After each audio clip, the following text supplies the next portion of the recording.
وَنُنَزِّلُ مِنَ الْقُرْآنِ مَا هُوَ شِفَاءٌ وَرَحْمَةٌ لِّلْمُؤْمِنِينَ وَلَا يَزِيدُ الظَّالِمِينَ إِلَّا خَسَارًا۔ بسم اللہ الرحمن الرحیم۔ السلام علیکم ورحمۃ اللہ وبرکاتہ۔ اللہ کی سلامتی ہو، اللہ کی رحمتیں ہوں، اللہ کی برکتیں ہوں سب گھروں پر، سب گھر والوں پر، پوری امت مسلمہ، انسان، جنات، فرشتے، ساری مخلوقات سب پر، جو دنیا سے جا چکے ان پر بھی اور جو قیامت تک آئیں گے ان پر بھی، آمین آمین۔ قرآن شفا ہے، رحمت ہے مومنوں کے لیے، خسارہ ہے ظالموں کے لیے۔ دیکھیں، میں نے کل کسی اللہ کے ولی سے یہ بات کی کہ یہ جو بھارت ہے اور یہ جو ہندو ہیں اور منافق ہندو سب ایک ہی ہیں، نام سے کچھ نہیں ہوتا، چاہے پاکستان ہو چاہے بھارت ہو۔ جو منافق ہے اور کافر ہے وہ ایک ہیں۔ سورہ توبہ میں پڑھ کے دیکھ لیجئے، بہت واضح بتایا گیا ہے کہ وہ کیا عمل ہیں جن کی وجہ سے یہ دونوں ایک ہیں، اور پھر اللہ کی لعنت ان پر، اور جہنم میں یہ ایک ساتھ ہوں گے دونوں، کافر اور منافق۔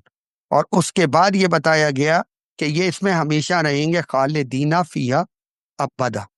ٹھیک ہے، منافق اور کافر تو یہ چاہے بھارت کے ہوں یا پاکستان کے ہوں، ایک ہی ہیں، ایک دو نہیں ہیں۔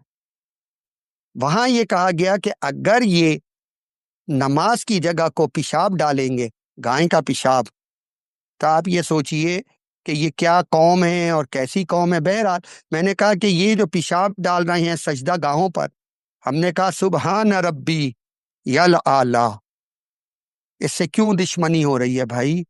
یہ تو کوئی ایسا تو نہیں ہے کہ یہ تو پوری انسانیت کے لیے ہے کہ پاک ہے اللہ اور تو ہی اعلیٰ ہے، تو سب کچھ ہے۔ ٹھیک ہے، یہ ہم کہتے ہیں ناک اور ماتھا رکھ کر، آپ اسے پیشاب سے کیوں دھو رہے ہیں؟ کوئی بھی بات سمجھ میں آنے والی نہیں ہے، صرف دشمنی ہے، تعصب ہے۔ تو میں نے کہا اس کا کیا نتیجہ ہوگا؟ انہوں نے کہا دروازہ کھولا ہے، عذاب کا دروازہ کھولا ہے ہندو اور منافقوں نے اپنے لیے، اور منافقوں نے پاکستان کے اندر بھی یہ عذاب کا دروازہ خود کھولا ہے۔ یہ آوازیں جو دے رہے ہیں نا، یہ جو سوشل میڈیا پہ بیٹھے ہیں اور جگہ جگہ پہ محفلوں میں بیٹھ کر جو یہ باتیں بنائی جا رہی ہیں، یہ اپنے عذاب کو بلا رہے ہیں، یہ عذاب سے قریب ہو رہے ہیں۔ انہیں پتہ نہیں ہے کیا ہونے والا ہے کل اور پرسوں، یہ عذاب کے مستحق ہو رہے ہیں خود یعنی اللہ کے غصے کو بھڑکانا، اس کا کیا مطلب ہے؟ ایسی باتیں کرنا جو کی جا رہی ہیں، کیا مطلب؟ چاہے پاکستان ہو چاہے ہندوستان ہو، یہ سب کچھ ہو رہا ہے، تو اس کا مطلب یہ ہے کہ پٹائی لگنے کا وقت قریب آ گیا ہے دونوں قوموں کا۔ اللہ کے پاس موجود ہے پورا ڈیٹا لمحے لمحے کا، کون کتنا متقی ہے، مومن ہے، اور کون کتنا منافق ہے، یہ سب چیزیں موجود ہیں۔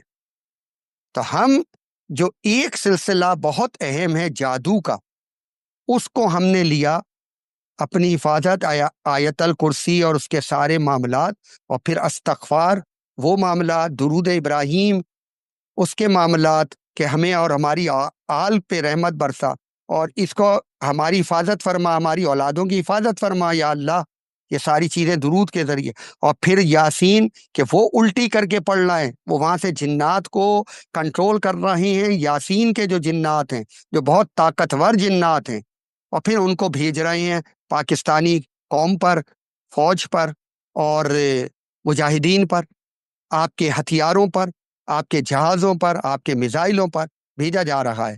یہ طریقہ کار ہے جنگ لڑنے کا، آج کا نہیں ہے، بہت پہلے سے ہوتا ہے یہ سب کچھ، ہمیں خبر نہیں ہے کیونکہ ہم علم والے لوگ نہیں ہیں، تو ہمیں خبر ہی کچھ نہیں ہے۔ اس لیے یاسین کو پڑھنا اور اس کے ساتھ استغفار کرنا اور پھر دعائیں مانگنا، یا اللہ بس معاف فرما دے، درگزر فرما دے۔ یہ تو موقع ہے اللہ سے معافی کرانے کا، اور مومن و مومنہ بننے کا ایک موقع ہے جو اللہ نے دیا ہے ہمیں، اگر ہم چاہیں تو۔ یہاں تو جو بات ہمارا بڑا کہہ دے وہ تو قرآن سے بڑھ کر ہے اور رب سے بڑھ کر ہے، کیونکہ وہ اصل رب تو وہی ہے، وہ جو کہہ دے اسٹیج پہ چڑھ کے اور یہی ہو رہا تھا بہت دنوں سے، اور ابھی بھی ہو رہا ہے، ابھی بھی ہو رہا ہے۔ مسئلوں کا حل نہیں بتاتے ہمارے لیڈر۔ دیکھ لیجئے کتنا سخت وقت ہے، آپ ایٹمی میزائلوں کی باتیں ہو رہی ہیں جگہ جگہ، اور یہ آپ دیکھیے آپ کے لیڈر کہاں ہیں، کہاں ہیں؟ آپ کو نکلنے کا کوئی راستہ بتاتے ہیں یہ لیڈر آپ کے؟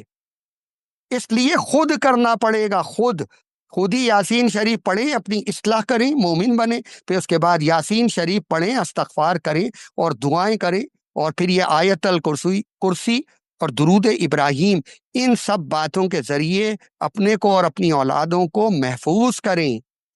یاد رکھیے، پھر میں کئی دفعہ بتانے کے بعد پھر میں بتا رہا ہوں کہ اگر اعتکاف میں محلے کا ایک بیٹھ جائے، ایک، پورا محلہ نہ بیٹھے اور ایک بیٹھ جائے، تو اللہ کی رضا مل جاتی ہے اس محلے کو، اس محلے پہ اللہ کی رحمتیں برکتیں نازل ہو جاتی ہیں۔ یہی کام کرنے کے لیے یہ یاسین والی جو محفل ہے، یہ جو ذکر کی محفل ہے، یہ اسی کے لیے نافذ کی گئی ہے، یعنی اس کو شروع کیا گیا ہے۔ کب تک چلے گی، کون حصہ لے گا، کون اپنے اللہ کی رضا کی خاطر، کون پاکستان کی محبت میں، اسلام کی محبت میں، پاکستان اپنی اولاد کی محبت میں یہ ساری قربانی دے گا، چھوٹی چھوٹی قربانیاں یہ دے گا۔ اب یہ اللہ دیکھ رہا ہے کہ کیا ہو رہا ہے، کتنے لوگ شامل ہوئے۔ 8-10 دن کا اگر یہ ایک سلسلہ تھا تو ابھی تک کتنے لوگ شامل ہوئے، کیا ہوا اور کیا ہو رہا ہے اور کیا ہونے والا ہے، یہ سب چیزیں اللہ کے پاس موجود ہیں۔